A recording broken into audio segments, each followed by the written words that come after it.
Selamat pagi. Eh, saya merenungkan kata Nusantara. Setelah sebelumnya saya sudah membahas tentang negara kertagama, ya. Sekarang saya mulai berpikir tentang istilah Nusantara.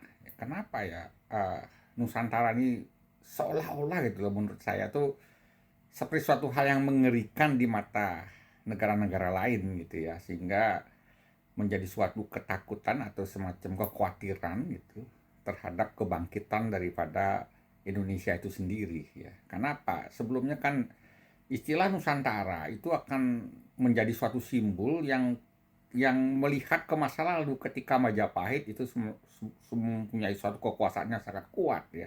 Ini bisa jadi spirit kan ya. Di mana kekuasaan Majapahit sampai menguasai di negara-negara tangga di kawasan Asia ya. Ini kan bisa menjadi suatu spirit, apalagi dengan munculnya istilah nama ibu kota Nusantara. Ibu kota Nusantara, bayangkan ibu kota Nusantara, Nusantara itu yang mana? Gitu. Kan bisa berarti suatu hal yang akan bangkitnya Nusantara ini. Ya mungkin ini penyebabnya kenapa Jokowi itu semakin dikhawatirkan. Beliau sudah berhenti menjadi presiden pun masih dipermasalahkan ya. Ada saja manuver-manuver yang mulai muncul yang sifatnya melakukan suatu gerakan atau semacam intervensi gitu terhadap eksistensi daripada Jokowi itu sendiri ya. Ya kalau kita perhatikan semangat atau anak ideologis, sebenarnya kalau saya perhatikan anak ideologis dari Bung Karno sebenarnya Bung Jokowi. Bung ada kemiripan semangat beliau ya. Bung Karno dulu ingin merebut Freeport, kemudian menasionalisasikan seluruh perusahaan-perusahaan Belanda atau perusahaan asing. Ya. Tapi akhirnya kan mendapatkan perlawanan. Keburu meletus tahun 65 sehingga meletus G30 SPKI, terjadi pergolakan politik di dalam negeri sehingga Bung Karno akhirnya tidak bisa melanjutkan usahanya itu. Bahkan juga ada istilah ganjang Malaysia itu zaman itu ya.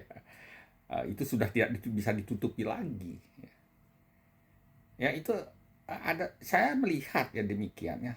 Walaupun Jokowi itu bukan anak biologis, tapi beliau itu adalah anak ideologisnya Bung Karno. Ya, coba perhatikan ya, Nusantara itu kata-kata itu yang sangat menakutkan gitu ya.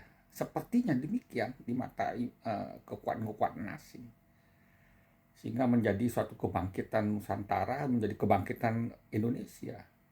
Walaupun sebenarnya dalam konteks semangatnya, spiritnya itu tidak menguasai negara lain dengan kebangkitan Nusantara ini, dengan istilah Nusantara ini, tetapi bisa jadi kebangkitan ekonomi, ya, kerjasama ekonomi yang semakin luas, bangkitnya Indonesia di mata dunia yang semakin kokoh, semakin kuat secara ekonomi. Dan kemandirian, semangat Marxisme, ya kemandirian dengan hilirisasinya ini. Ya. Itu yang saya baca selama ini, sehingga banyak sekali intervensi asing, campur tangan politik yang sepertinya kembali seperti ingin membuat sesuatu pergolakan gitu ya dari dalam negeri kita ya.